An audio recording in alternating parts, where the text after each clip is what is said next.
McGill, weekday mornings, 6 until 9 on the Talk of Chicago, 1690 WVON. Let's welcome to WVON and to Chicago the new police superintendent, Gary Mccarthy.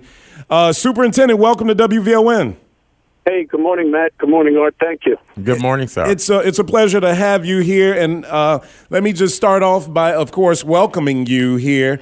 And I'm sure you know everything that's going on. You've been briefed, and you know the challenge that lies ahead of you, and I'm sure you're welcome to this job. What made you seek out this job? What made you want to come to Chicago? I know it's one of the premier jobs, I would imagine, in law enforcement in the country, but it is ripe with all the challenges that a police superintendent could have as well, right?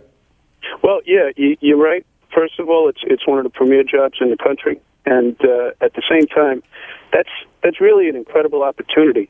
I'm unfortunately getting a little long in the tooth. I'm 30 years now in this business. I've learned a lot, and we're on the verge of kind of changing the way that we do police work in this country. We're developing a new evolution of policing, and it's just a great opportunity to do it on such a large stage, and it could really tip the balance of how we police in the United States of America. And I love a challenge. And the greater the challenge, the greater the reward. So I'm really looking forward to this. Our last guest we had on, we were talking about the mission that happened Sunday with Osama bin Laden, and one of our guests was saying that the United States has to change the way it participates in warfare, that technology has old traditional way of fighting a war, like what we're engaged in Afghanistan currently, I just talk for a living and I can't pronounce words. Currently does not work anymore. That technology and the way to fight wars is completely different. How has technology impacted fighting crime in America's urban areas? Well, first of all, I want to agree with that statement that we have to change the way that we do our business, whether it's in policing or whether it's in warfare. Because, first of all, right now we're fighting a philosophy and a theology. We're not fighting a country, which is typical of the way that we've fought wars over the history of our nation. And, I really believe that policing is falling into line with that, in that, traditional policing is gone. We don't do things the way that my dad was a police officer in New York City in 1947. He went on the job. I went on in 1981. And, 1981 to 2011, the world has just changed dramatically. We used to be reactive, then we became proactive, and the next evolution in policing is to do it more intelligently, do it better, and do it with the blessing and in conjunction with the community, which becomes a force multiplier. If you listen to police leadership across this country, we've been saying that we can't arrest our way out of crime. We can reduce crime, we can impact crime, but we can't fix crime. We can't fix the drug problem in this country through law enforcement. It's a social problem that's criminalized. So we have to do things better. We have to do things smarter, and we have to do things in a method that does not negatively impact on the community.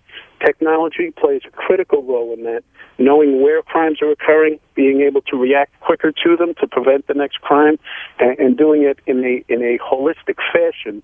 Not just locking up a bad guy and walking away, not just seizing some drugs and locking up a drug dealer and walking away and saying that we've won something. We haven't won anything if we don't eliminate that market, if we don't prevent the next crime from occurring. And the technology gets us to those places much quicker in a more intelligent fashion. The reductions in staffing across the country, it's not just Chicago, it's not just Newark, it's not just Camden, it's not just Oakland. It's everywhere in this country is feeling the impact of the economy. And as a result, technology plays an even greater role to assist us in doing smarter policing. What would you say is your area, if there is an area of expertise? When Rahm Emanuel, Mayor-elect Emanuel, chose you, what would you say is the area that you specialize in and where you think you can make a contribution to the city of Chicago? I think it's really three areas, and through this 30 years, like I said, I've been doing this.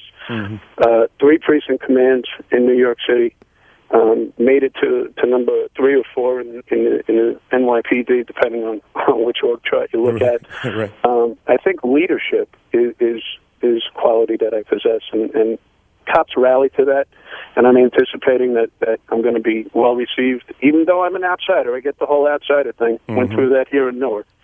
So leadership is probably number one. Number two is crime strategy. I spent 7 years running crime strategy for the NYPD.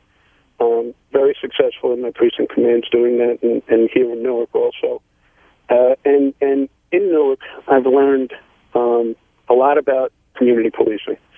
I've learned an awful lot about creating partnerships. I've developed this theory on how we're going to move forward in policing.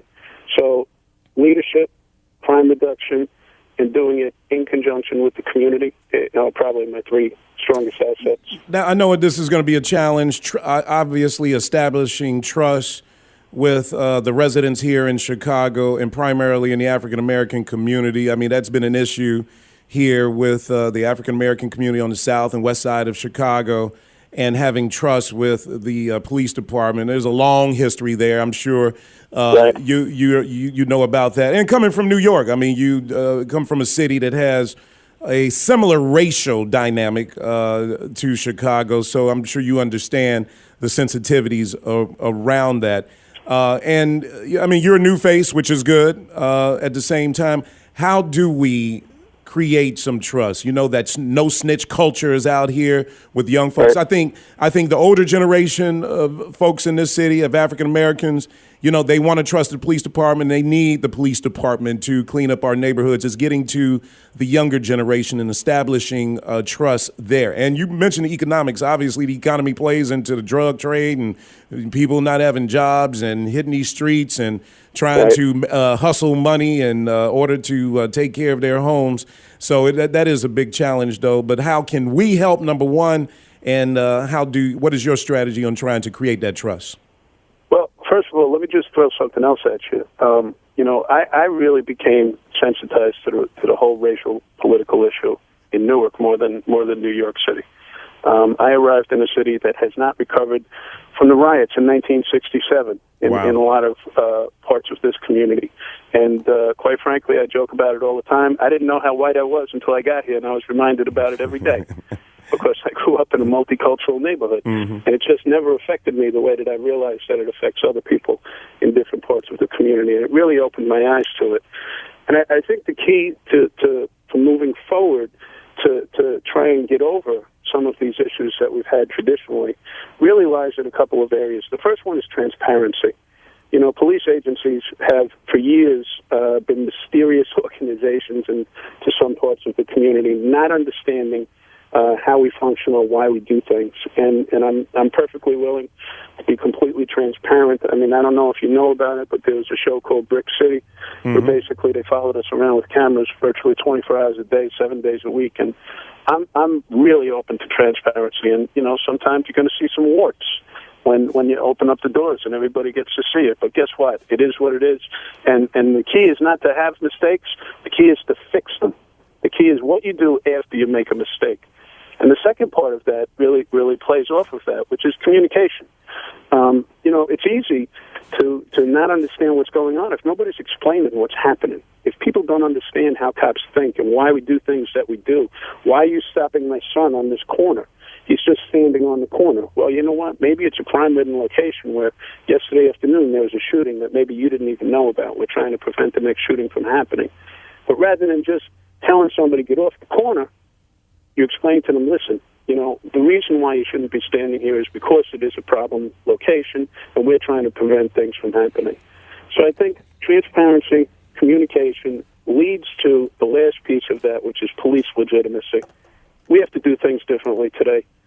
I think back to when I became a cop, and my father was still alive, and he said, Gary, you go out there and you take on the biggest guy on the street, and you set the tone. And I was like, I don't know if I could do that. That was in 1981.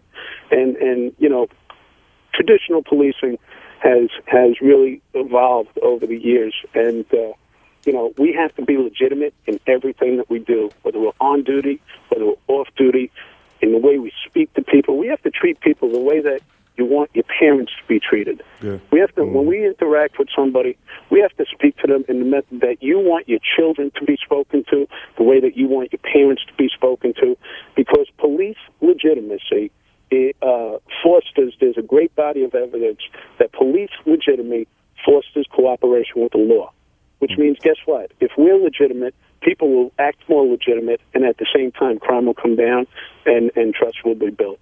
Gary McCarthy, our new police superintendent, thanks for coming on. I know it was a last-minute call, and you squoze us in this morning.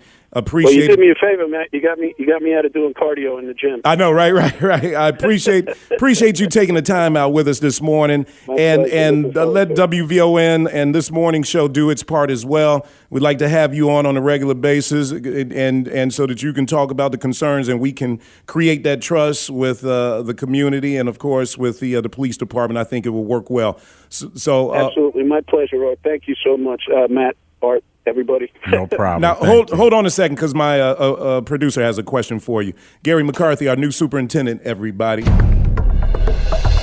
Matt Mcgill, weekday mornings, 6 until 9 on the Talk of Chicago, 1690 WVON.